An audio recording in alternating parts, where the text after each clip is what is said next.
दोस्तों, इस वक्त रात के 12:30 बज रहे हैं और अभी अभी बड़ी खबर सामने आ रही है कि तेल अवीव में रॉकेटों के बौछार होने लगी है।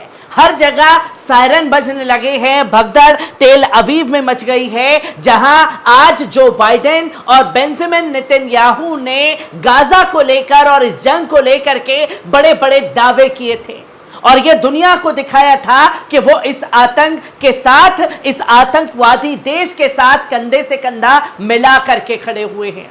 और जब ये तस्वीर दुनिया के सामने आई तो सवाल खड़े होने लगे और अंधभक्त भी ये मान करके बैठ गए कि अब जब कल ये हमला हो गया तो अब हमले हमास की तरफ से नहीं होंगे, ये जंग जो है खत्म हो गई है। पर यह जंग खत्म नहीं होने वाली। अभी की बड़ी खबर सामने ये आ रही है कि बड़ा हमला तेल अवीव में हुआ है, जिसका वीडियो सामने आया है। पहले इस वीडियो पर नजर डाल लीजिए।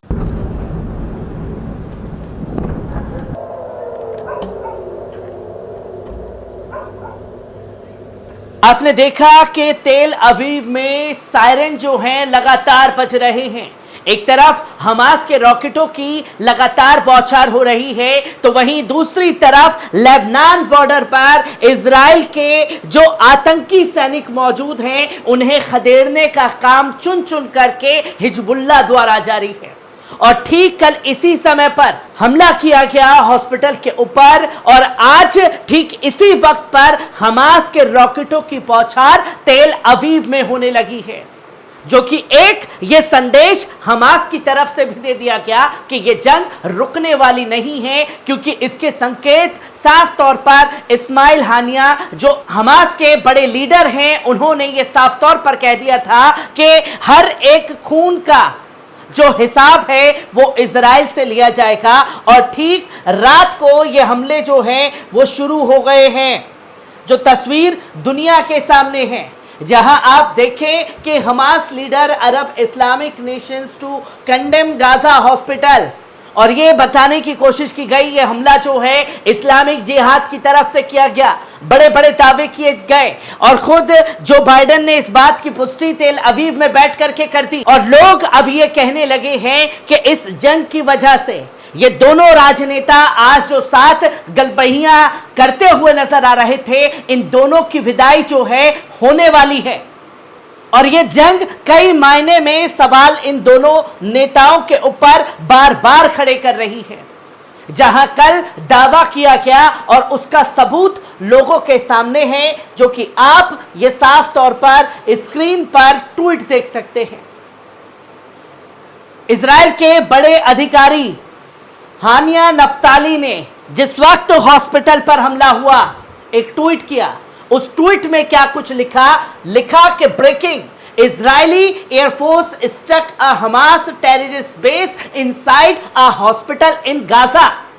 जो हॉस्पिटल के आसपास था, उधर गाजा में रॉकेटों से बौछार करके हमास के टेररिस्ट बेस को डिस्ट्रॉय किया गया है, उसे खत्म किया गया है। फिर उसके बाद a multiple number of terrorist are dead. ये लिखते हैं कि लगातार कई आतंकी जो हैं इस हमले में हमारे द्वारा मार गिराए हैं। वो इस एयर स्ट्राइक की अपनी पीठ थपथपा रहे थे। और it's heartbreaking that Hamas launching rocket from hospitals, mosque, schools and civilians are human. जो कि ये कहते हैं कि लगातार हमास के रॉकेट जो है वो छूट रहे थे और उन्होंने स्कूल को, मस्जिदों को और हॉस्पिटल को अपना ठिकाना बना रखा था। और जब ये आतंकवादी हमला इस आतंकी के कबूलनामे के साथ होता है, तो दुनिया ने देखा कि कैसे एक के बाद एक 500 से ज्यादा लोगों को शहीद करने का कल काम किया गया और तकरीबन 3000 से ज्यादा लोग शहीद हो चुके हैं गाजा में। लगभग 10,000 के आसपास लोग घायल हो गए हैं। जो तस्वीर कल के बाद सामने आई है और ये कबूलनामा इसका था, और जब दुनिया के सामने जो मजलूम बन रहा था उसका आतंकी चेहरा सामने आ गया, तो ट्वीट डिलीट करना पड़ गया, जो कि सबूत के तौर पर तमाम लोगों के पास पहुंच चुके हैं जो अपनी पीठ थपथपा रहा था। और हमास ने सुबह ही इस्माइल हानिया जो लीडर हैं, उन्होंने साफ तौर पर कहा था कि फिलिस्तीनी हमास नेता इस्माइल हानिया ने मांग की कि अरब और इस्लामिक राष्ट्र गाजा अस्पताल पर रात को हुए हमले पर अपना गुस्सा व्यक्त करें, जिसमें सैकड़ों लोग मारे गए। हानिया ने मंगलवार को प्रसारित एक रिकॉर्ड भाषण में कहा कि अरब और इस्लामी देशों के लोगों को इजराइल द्वारा किए गए नरसंहार, इस बर्बरता, इन अपराधों के खिलाफ अब खुल करके बोलना चाहिए, जो कि अपील की गई थी इस्माइल हानिया द्वारा भी। मैं अरब और इस्लामी दोनों देशों के सभी लोगों से अपील करता हूं कि वे इस नरसंहार, इस क्रूरता, अपराधों की निंदा करने के लिए बाहर निकलें, सभी राजधानियों में, सभी शहरों में निकलें, इस दुश्मन को रोकने के लिए अपनी आवाज उठाएं। समाचार एजेंसी रॉयटर्स ने संबोधन में कहा कि हानिया के हवाले से कहा गया, इस राष्ट्र को अलग भौगोलिक संप्रदायों के नस्लों से आजाद कराने के लिए खड़ा होना होगा, क्योंकि हम इतिहास लिख रहे हैं जो हमारे लोगों के लिए एक गौरव रहेगा, जो इस इतिहास को हमेशा याद करेंगे कि किस तरीके से फिलिस्तीन के लोगों ने, फिलिस्तीन के मुसलमानों ने अल अक्सा मस्जिद को बचाने के लिए अपनी शहादत तक दी है। और कल वो शहादत भी देखी गई लोगों के द्वारा, जो तस्वीर दुनिया के सामने एक रोल मॉडल के तौर पर फिलिस्तीन के लोगों ने सेट कर दी।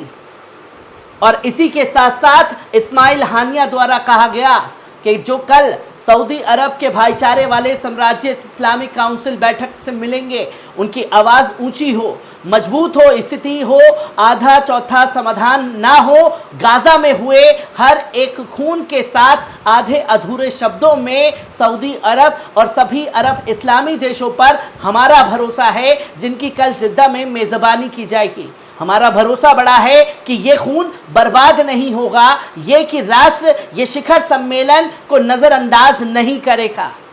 हर एक खून के कतरे का हिसाब जो है वो लिया जाएगा, ये साफ तौर पर कहा गया था। और बार बार ये दावे में कहा जा रहा था अबू हमजा द्वारा भी, जो स्पोक पर्सन हैं, कहा गया था कि अगर ये जंग बढ़ती है और इजराइल अपनी हरकतों से बाज नहीं आता है तो उसे हर कीमत पर सबक सिखाया जाएगा। और आज फिर दोबारा से रॉकेटों की बौछार करके तेल अवीव पर यह संकेत दे दिया है कि यह जंग रुकने वाली नहीं है। हर एक तस्वीर, हर एक पहलू से आपको रूबरू कराता रहूंगा। दीजिए इजाजत, शुक्रिया।